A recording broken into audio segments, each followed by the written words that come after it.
In the intricate dance of love and connection, it's not uncommon to encounter challenging partners who may exhibit narcissistic traits.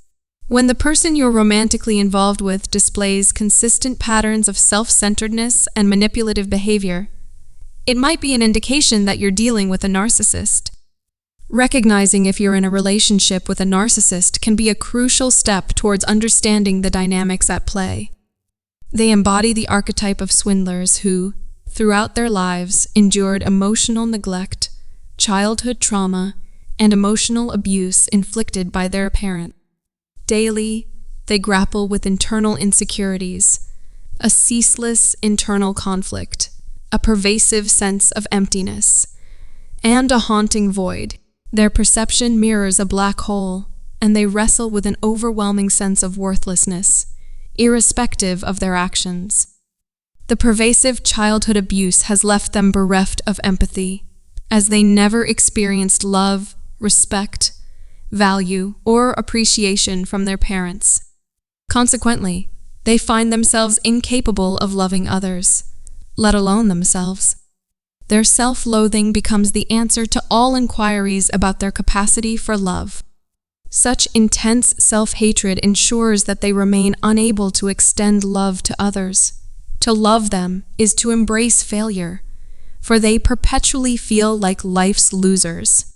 To assuage their internal insecurities, they adeptly manipulate those around them, constructing a facade that feigns every aspect of their identity. They meticulously present a flawless image to the world, appearing caring, lovely, and charming. In this charade, they skillfully manipulate people, accumulating admiration, attention, adulation, and validation. This, in turn, serves as a fleeting remedy to regulate their self-esteem. Yet, beneath the veneer of a well-crafted persona lies a wounded child who never emotionally matured. Their emotional development stagnated at the traumatic period of their abusive childhood. In essence, they remain trapped in the cycle of abuse. Regardless of the quality of the external supply they receive, boredom inevitably creeps in, due to their remarkably low tolerance for monotony. Perpetrators often target individuals with heightened levels of empathy, commonly referred to as empaths. This is because such individuals are more susceptible and easily swayed by charm and manipulation. Prior to engaging in the LBDVDI process, they initiate a series of tests on their potential victims, inducing unexpected drama. The introduction of drama serves to create excitement, as novelty tends to be inherently thrilling. These tests involve instigating sudden conflicts to gauge the victim's response. If the victim complies and allows the perpetrator to walk away with everything, it signals a green light, indicating the victim's high levels of empathy and long-term potential as a source of supply. On the other hand, if the victim resists and refuses to succumb to the manipulative tactics, the perpetrator swiftly discards them and moves on to the next available source of supply. These perpetrators exhibit behavior akin to drug addicts in search of fuel or their fix. Successfully navigating through their tests sets the stage for a recurring cycle in the toxic relationship dynamic. In relationships, individuals with narcissistic personality disorder, NPD, tend to exhibit a consistent pattern of behavior known as LBDVDI. At the beginning, they engage in a process called idealization or love bombing, where they elevate the victim to a pedestal, making them feel exceptionally special. They skillfully convey all the things the victim wants to hear, while subtly mirroring or adopting the victim's traits, essentially becoming a chameleon to match the victim's personality. This manipulation is designed to make the victim fall deeply in love with the narcissist. People with NPD enter relationships with the intention of filling a void within themselves, placing the burden on the victim to fulfill their emotional needs with a mere word. They pursue an idealized version of a partner, expecting others to fix them or erase their inner emptiness. However, no external efforts can ever truly satisfy this emptiness, because the root issue lies within the narcissist, not the people around them. Over time, the emptiness resurfaces, leading the narcissist to question whether the current victim is genuinely special since the void persists. Boredom sets in, triggering the devaluation phase. Once devaluation begins, there is no turning back. The relationship is irreversibly affected.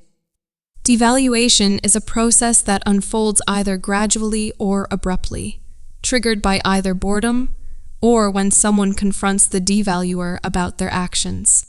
Once this phase begins, the devaluer actively seeks out new sources of attention, diverting all their energy and time towards someone else.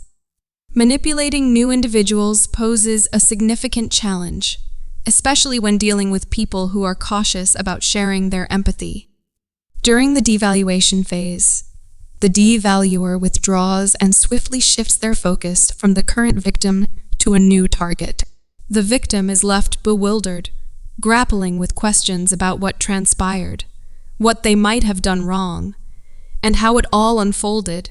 In their quest for answers, the victim often finds themselves ignored, with their attempts to understand the situation disregarded. The devaluer employs manipulative techniques, such as gaslighting, to further confuse and control the victim. Gaslighting involves the devaluer flatly denying their actions, refusing to take any responsibility. They assert that the victim is imagining things and insist that the devaluer never engaged in the actions they are accused of. For instance, if the devaluer slapped the victim today, they would vehemently deny it tomorrow, making the victim doubt their own perceptions. In this distorted reality, the victim may find themselves apologizing for things they never did, caught in a web of manipulation and confusion. Gaslighting becomes easy when the manipulator has successfully assessed and exploited your vulnerabilities early on.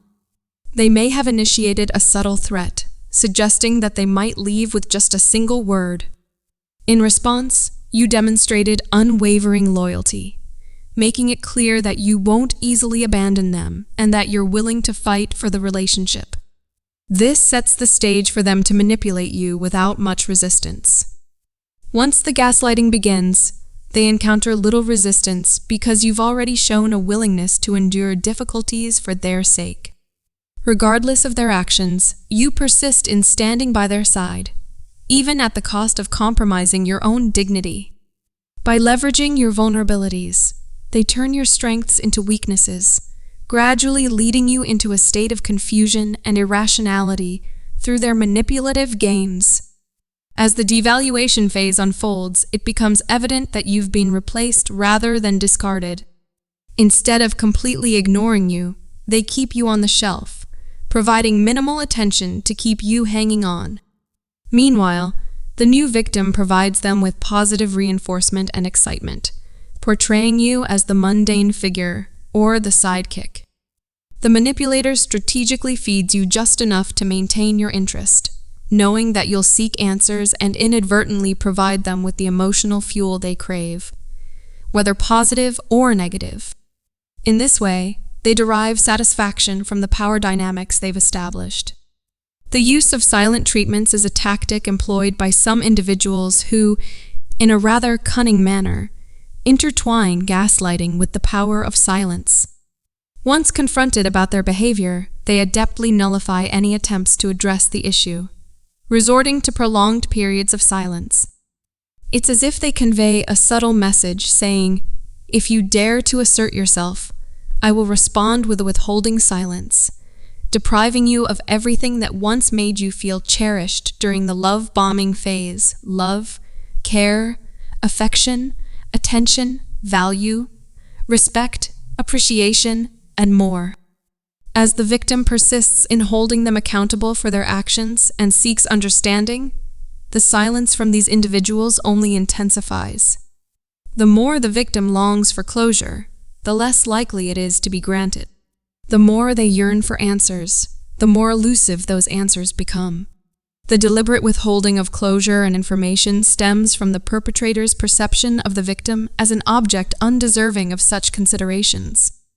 Deep down, they recognize that by keeping the victim in a state of confusion, The victim will desperately search for answers with a single word, unknowingly providing the fuel needed for the perpetrator's sense of importance. In essence, this behavior exposes the deep-seated insecurities of these individuals who find a misguided sense of empowerment in belittling others. Projection. This manipulation technique involves individuals projecting their own insecurities onto you. They might claim that you're overthinking or going crazy, deflecting attention from their actions. Consequently, you may find yourself apologizing profusely for confronting them. Stone wall. Sociopaths and individuals with narcissistic personality disorder, NPD, frequently employ this technique. When asked specific questions, such as about their feelings or any changes, they respond with minimal, one-word answers. They swiftly shift the conversation to another topic, leaving you bewildered and without answers. Emotional withholds.in this tactic. Individuals withhold emotional support when confronted about their actions. They use this as a form of punishment while you yearn for their attention, affection, love, or care.